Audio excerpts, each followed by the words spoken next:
जब इन वेदों को हमारे धर्म गुरु नहीं समझ सके तो सूक्ष्म वेद को समझना तो बहुत ही दूर की बातें हैं। आप जी के रूबरू दास ने बहुत बार किया है कि वेदों में परमात्मा मनुष्य दृश्य है, साकार है, और वो ऊपर एक स्थान पर रहता है, वो सतलोक में रहता है और वहां पर राजा के समान विराजमान है और उसके सिंहासन यानी तख्त के ऊपर बैठा है। सारी सृष्टि राजा के समान देखने में राजा के समान है, उसकी सारी शोभा, सिर पे मुकुट है, मालिक है, ऊपर एक बहुत बड़ा छत्र है और उनके एक रोम में यानी बाल, रोम बोलते हैं, बाल शरीर के बाल को रोम बोलते हैं, और जहां रोम ये बाल उगा है उसको रोम कूप बोलते हैं, यानी बाल कहो ये रोम कूप। तो इसमें करोड़ सूर्य मिला दे, करोड़ चंद्रमा, इतना उनके एक बाल की शोभा है। तो इससे ये परमात्मा, ये वेदों में लिखा है और यही परमात्मा ने स्वयं आकर बताया है और यही उन महापुरुषों ने ज्ञान दिया है, बताया, आंखों देखा जिनको परमात्मा मिले हैं। और वो परमात्मा फिर वहां से चलकर आता है, सह शरीर आता है और 3 प्रकार से वो अपनी लीला करता है। 3 प्रकार के शरीर से 3 प्रकार की अपने लीला में शरीर बनाकर करता है। एक तो वो ऊपर बैठे रहते हैं, दूसरा जब संसार में आते हैं प्रत्येक युग के अंदर एक शिशु रूप धारण करके किसी सरोवर के अंदर कमल के फूल पर विराजमान होते हैं। वहां से उनको निसंतान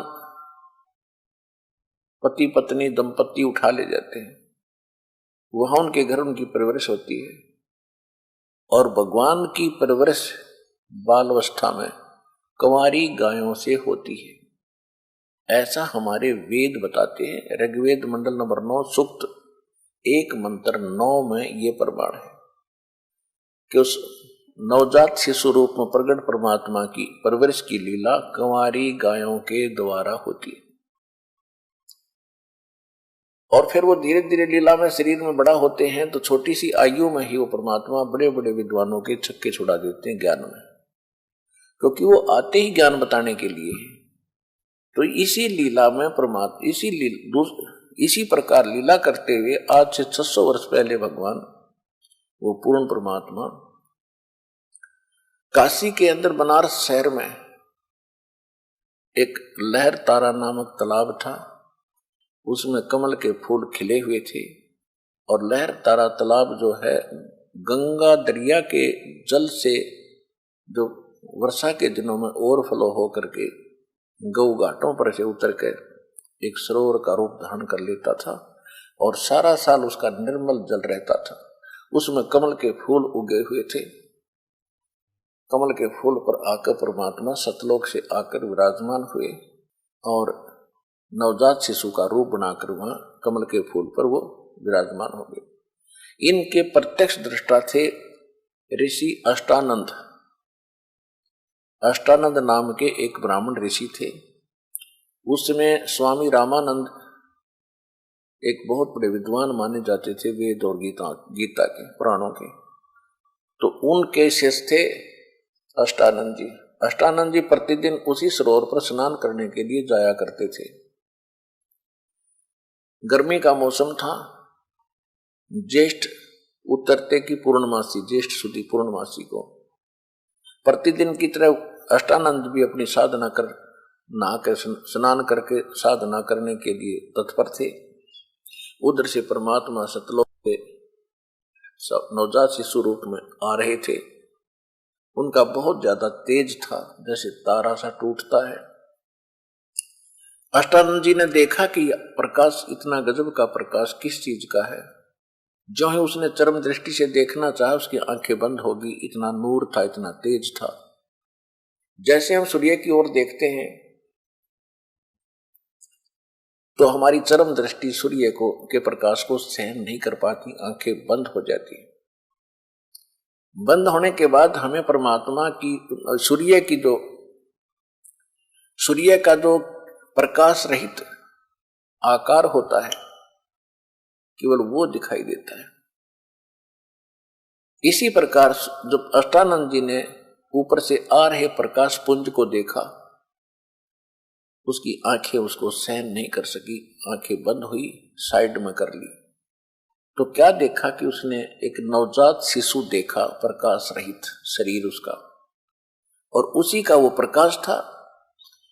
फिर आंखें खोली तो क्या देखा कि वो प्रकाश एक कोने में लहर तारा तालाब में सिमट गया।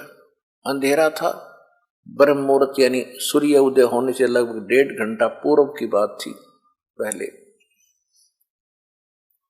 उसको फिर कुछ दिखाई नहीं दिया, अपनी आंखों में जरूर उसके प्रतिबिंब बन गया था बच्चे का, वो कुछ देर में समाप्त हो गया। अब उसने सोचा भी ये तो बहुत ही अजीबोगरीब दृश्य मैंने देखा है। अब भगत साधक को कोई समस्या आती है भक्ति मार्ग में तो अपने गुरु जी से ही समाधान चाहते हैं। अष्टानंद जी अपने गुरु जी के पास चले गए, रामानंद जी के पास, अपनी शंका का समाधान कराने के लिए। स्वामी रामानंद जी विष्णु जी के पुजारी थे और वेदों के प्राकांड ज्ञाता माने जाते थे, पुराणों के बड़े विद्वान माने जाते थे, गीता उनको कंठस्थ याद थी।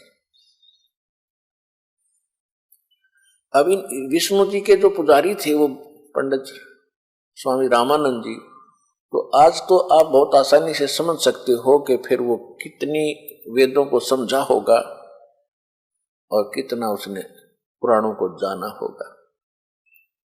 फिर भी उस आधार से उस समय वो बड़े विद्वान माने जाते थे और 1400 ऋषि प्रचारक बना रखे थे, उनमें से एक अष्टानंद जी भी थे। फिर परमात्मा कबीर जी की कृपा होने के बाद उसने 84 और बनाए थे शिष्य, 1484 शिष्य थे रामानंद जी के कुल मिलाकर।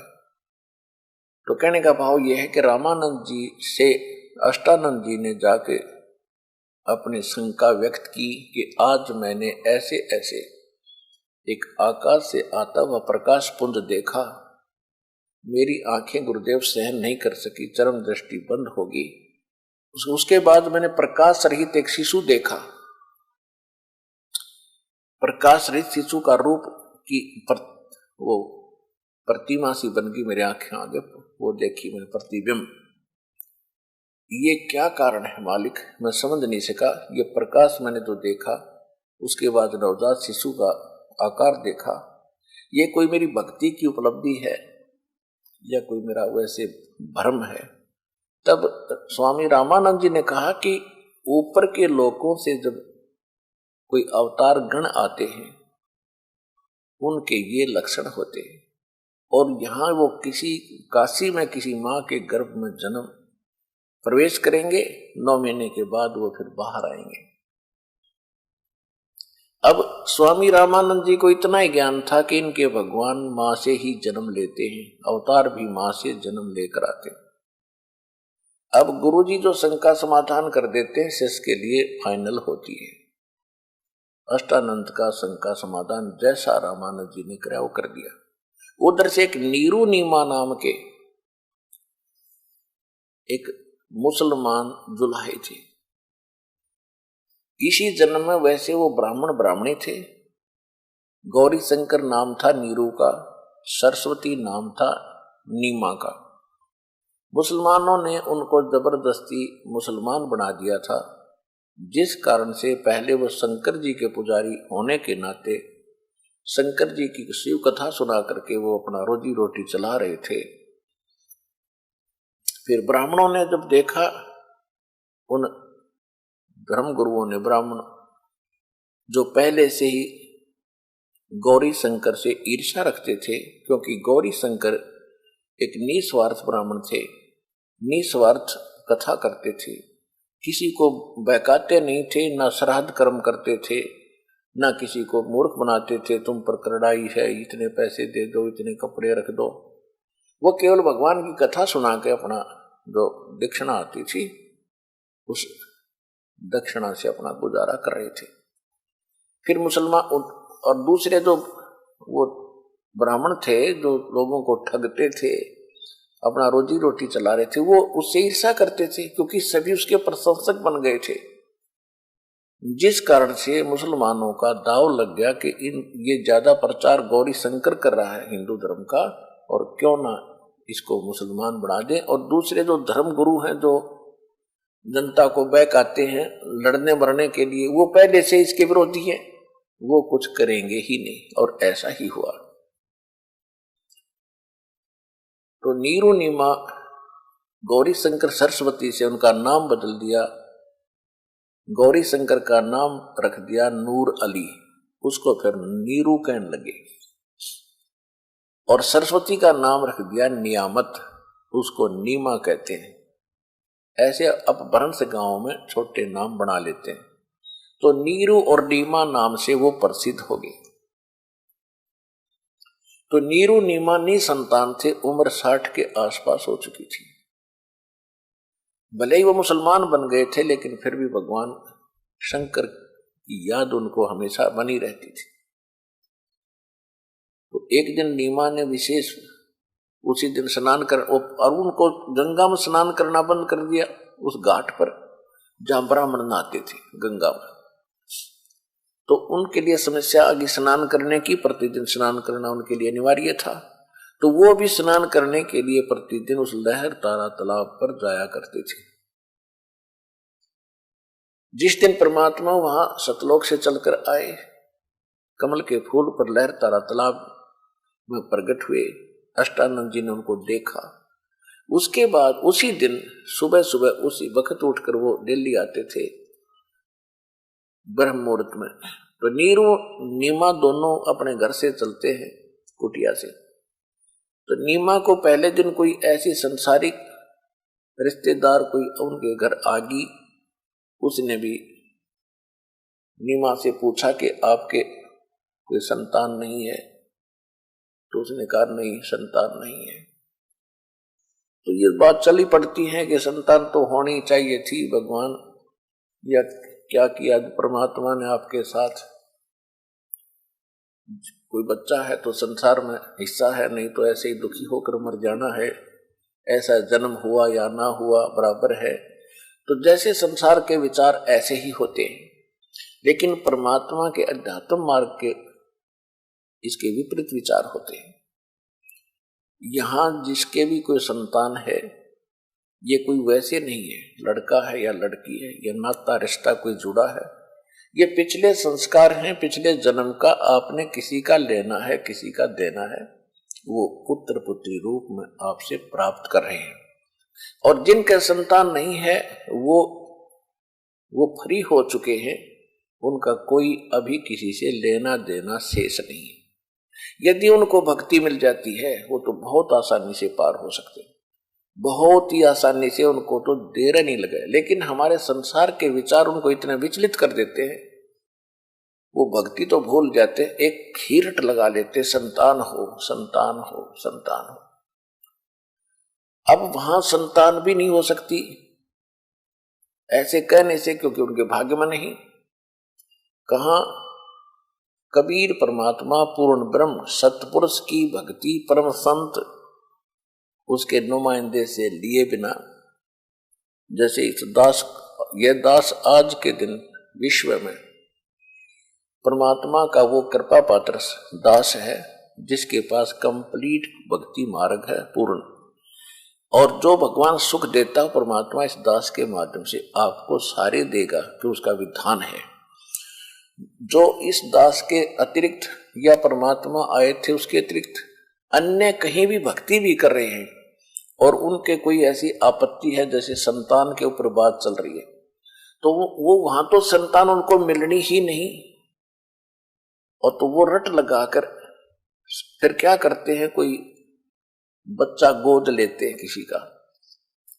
अब ठीक है, बच्चा गोद ले लिया, बड़ा होकर के बच्चा तो देखो अपना हो चाहे गोद वाला हो, अपने जिनकी संतान है उनको मालूम है, बड़े होकर शादी होने के बाद बच्चे कितना उनके अनुकूल चलते हैं, वो अपने हिसाब से चला करते हैं।